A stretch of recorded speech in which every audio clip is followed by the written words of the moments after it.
Sharpen your tools, boys. We got another Chevy coming in. Hey, John, go get your nephew. This might be a good place for him to learn something. Let's go, boys.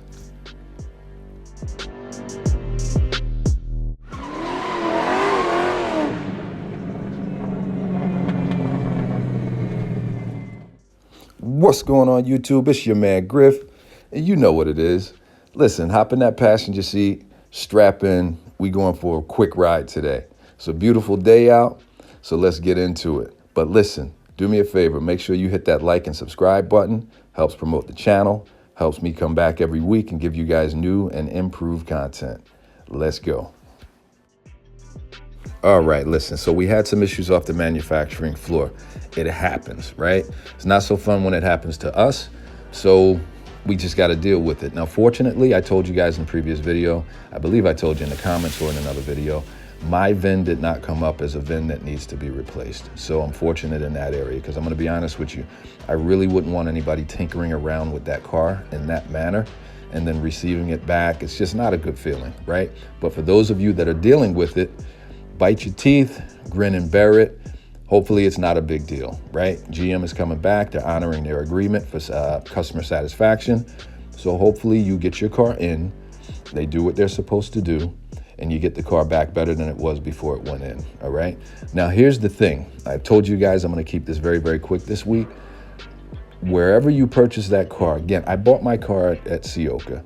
I'm about 2.5, 3 hours away from Ciocca, so I can get there. So whenever I need to have my car serviced, you guys will see in my videos, time to take a ride heading down to Ciocca, I'll take the ride. It's in Atlantic City, New Jersey. There's a casinos there. I normally book myself a room, stay overnight, hang out, leave the car with those guys. They do what they need to do. Next morning, I hop in the car and I go home. All right, so I'm fortunate that way. But I know a lot of folks have purchased their cars out of state. Okay, you may have gotten your car from a used car dealer. You may have been a one-of-one at your particular local dealership where the guy got 1 or 2 Corvettes in, and that's all the guy got in, right? The concerns I have with that is, where are you going to get this car serviced, all right? So for those of you that are not close to a premium dealer, now me, again, Ciocca, arguably the largest Corvette seller in the planet, right? McMulkin sells a bunch of them too, but Ciocca sells a lot of Corvettes. My logic is, if they sell a lot of them, they probably service a lot of them. There's trained, certified technicians there for Corvette I feel confident and comfortable with, which is why I'll take that 3-hour drive and get my car serviced and take a day off work and stay overnight if I have to, all right? That's just your man Griff. I want that reassurance. But for those of you that have local dealerships that don't really sell a lot of these cars, and you're impacted by a VIN number that needs a transmission replacement, the question you need to ask yourself is, where am I taking this car to get serviced, all right? Not trying to be funny, not trying to throw shade, but you guys definitely need to reach out to those dealerships and find out if they have a qualified, certified individual that can take care of that car, okay? If they don't, hopefully they'll recommend that you take it somewhere else that does, or maybe they have a program where they're gonna bring somebody in to be able to do that repair. But you guys definitely want to reach out and determine who is going to be fixing your car. Like the thumbnail said, now that you've gotten this letter, where are you gonna take this thing, okay? So just some things to think about, guys. You know, again, it's not gonna be a long drawn out video. Just to recap for folks that tend to jump around the video, my VIN was not, affected. I did take it in, and for those of you that had asked, I did a previous video on my free oil change that was not so free.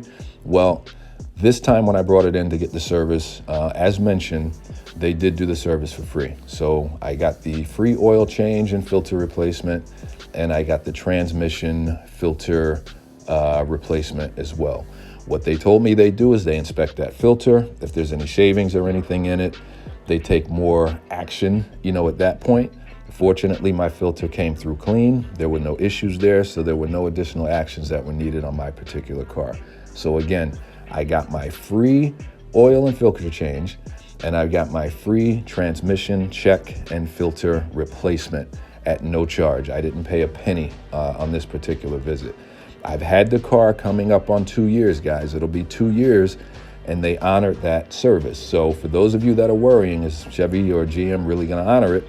They absolutely honored it. For those of you that are wondering, when you do go in for your free oil change, if it's not free, if they tell you, you know what, you're better off using that free service later on, they honored it up for your man, Griff. So listen, that's all I got this week. I just really wanted to make sure that you guys are aware and focused on where you're going to bring that car in for service if you unfortunately receive one of those letters to replace your transmission. It's your man, Griff, signing off till next week. Peace.